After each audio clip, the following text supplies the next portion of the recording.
y'all, I'm Luigi and welcome back to my channel. Today we're going to talk all about the Series 10 meta, who the most common restricted legendaries are, and how you can best counter them with your own team. So be sure to stick around to find out how to deal with Pokemon like Kyogre, Calrix Shadow, Xerneas, and of course, Xaciem.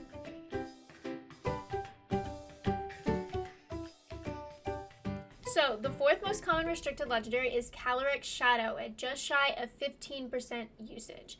Now, why is Calrix Shadow so popular? Well, it's incredibly fast. It's outsped only by Regieleki, Ninjask, and Pheromosa, and it's also super strong with a special attack base stat of 165. That's lower than only Xurkitree and Kyurem White. And on top of that, when you pick up KOs with Calrix Shadow, the Pokemon only gets stronger due to its ability Grim Neigh. Every KO that Calrix picks up raises its special attack by 1 stage. Add to that the fact that Calrix gets access to a 100% accurate 120 base power spread attack with Astral Barrage, and you've got a really scary Pokemon to fight against. Keep in mind though that Calrix has a couple of huge weaknesses. It's already a pretty frail Pokemon, and on top of that, it has 2 4x weaknesses in Ghost and Dark. So believe it or not, Calrix is actually pretty easy to counter with the right speed control. Sucker Punch has a +1 priority and can KO Calrix easily. Number 3 is Kyogre with the usage just over 15%. So Kyogre and Calrix Shadow are fairly equally likely to be Pokemon that you'll find on the ranked ladder. Now, Kyogre is pretty bulky and it's difficult to KO, and it also packs quite a punch with a combination of Waterspout and Drizzle. So Drizzle, its ability, sets up Rain for 5 turns, doubling the damage that Kyogre does with its water moves. Waterspout is the Rain version of Eruption, so it does 150 base power at full HP, but it does less damage the less HP that Kyogre has. For this reason, you'll see a lot of Kyogres running Choice Scarf so they can get their Waterspout off before taking a hit. However, Choice Scarf means that you could be locked into a move that does barely no damage when you're at low HP. So a lot more Kyogre choose to run Mystic Water instead, which increases the damage of your Water-type moves by 20%.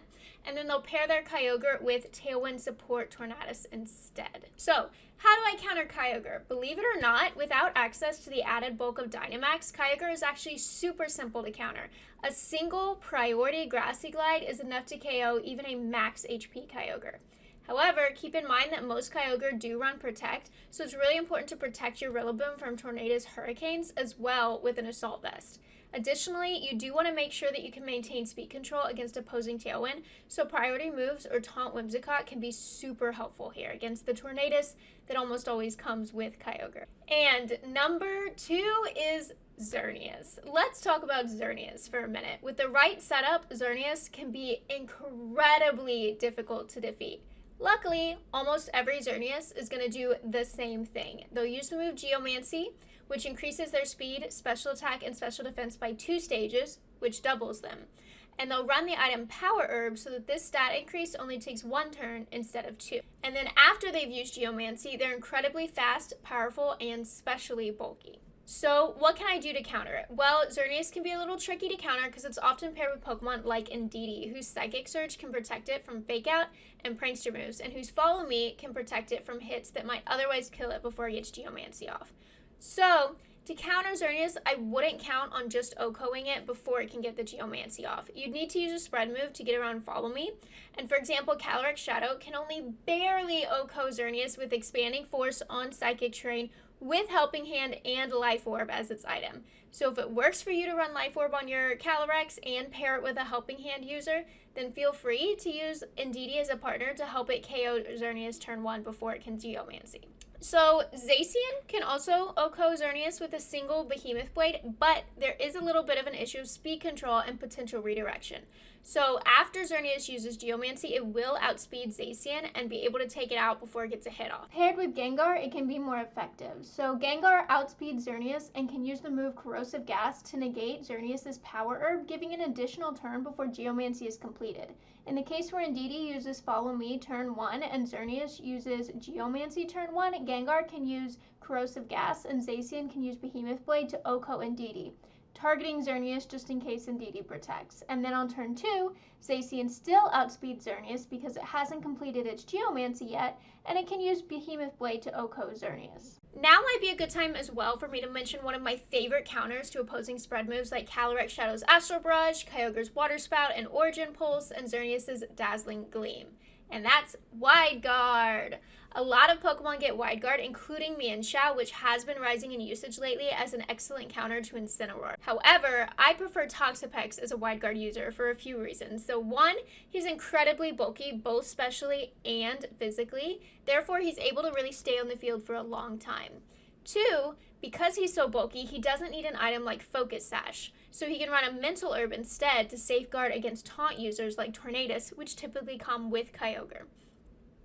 3. When Wide Guard is not the best option, Tox can still be used to annoy and chip away at the opposing team with moves like Toxic and Scald. And 4. I have won quite a few battles using Toxic and Burn Stall at the end to win with only my Toxapex remaining alive. So that's a little bit of anecdotal evidence, not so much backed up by data, but I'll say it's pretty freaking cool.